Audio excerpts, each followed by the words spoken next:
আমি বিশেষ করে যুবকদের পায়ে হাত দিয়া বলতেছি, তুমি জানো না আবার তুমি শবে বরাত পাবে কিনা, তুমি জানো না তুমি রমজান পর্যন্ত পৌঁছবে কিনা। আমিও জানি না যে আমি রমজান পর্যন্ত পৌঁছবে কিনা, আমিও জানি না আগামী 1 বছর পরে শবে বরাত পাবো কিনা। আজকের রাত্রটা হইল কালার রাত্র, নিজেকে রঙিন করো।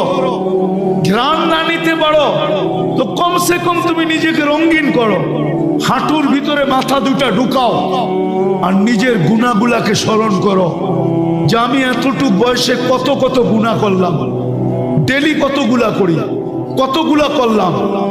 কালকে আল্লাহ যদি আমাকে মাফ না করলো তাইলে আমি কালকে আল্লাহর রসুলের হাউজে কাউসারে দাঁড়াবো তো দাঁড়াবো কি কইরা? যদি বিতাড়িত করে দিল তাইলে আমার হবে তো হবে কি? দ্বিতীয় হলো আমি আল্লাহর কাছে যায় দাঁড়াবো কি কইরা? কি কইরা দাঁড়াবো? আমি একটা হাদিস থেকে কাহিনী দিতেছি, হাদিসের না হইলে এটা দিতাম না। বনি ইসরাইলে এক বদমাশ ছিল যার নাম ছিল কিফিল। কি কিফিল? কিফিল বদমাশ ছিল।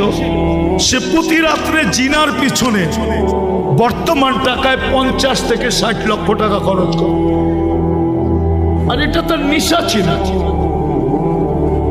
আল্লাহ তাকে এত টাকা দিছিলেন যে পাহাড় পর্যন্ত তার টাকার সামনে হার মানত। একদিন এক মেয়েকে নিয়ে আসছে, তো কামরার ভিতরে ঢুকায় বলতেছে আমি প্রস্তুতি নিয়ে আসতেছি। যখন নিয়ে আসছে প্রস্তুতি, তো দেখে মেয়ে অজরে কাঁদতেছে। তো বলতেছে ওই মেয়ে কাঁদিস কেন? আমি তো তোকে টাকা দিয়ে নিয়ে আসলাম, তুই নিজেই আমার হাতে ধরা দিলি, আমি তো তোকে জোর করে আনি নাই। তো মেয়ে বলতেছিল শোন কিফিল, আমি বাজারি মেয়ে না, আর এটা আমার পেশাও না, যেই কোনো বিপদের কারণে আমি তোর হাতে ধরা দিতে বাধ্য হয়েছি। কিন্তু কাঁদি কেন জানিস? কালকে এই চেহারাটা আল্লাহকে কি করে দেখাবো। এতটুকু কথা তীর মারলে মনে হয় কিফিলের দিলে এত জোরে লাগতো না। এতটুকু কথা এত জোরে লাগছে, কিফিল একটা চিৎকার দিয়ে মাটিতে পড়ে গেছে। বলছে বোন, একদিনে তোর এই অবস্থা, এখন পর্যন্ত কর্ম তো ঘটে নাই। নিয়ে আসছি বটে, কর্ম তো ঘটে নাই, তাই তোর এই অবস্থা, কালকে আমার কি হবে?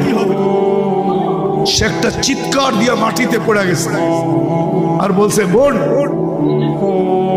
তোর কথা তীরের চেয়ে বেশি আমার দিলে লাগছে।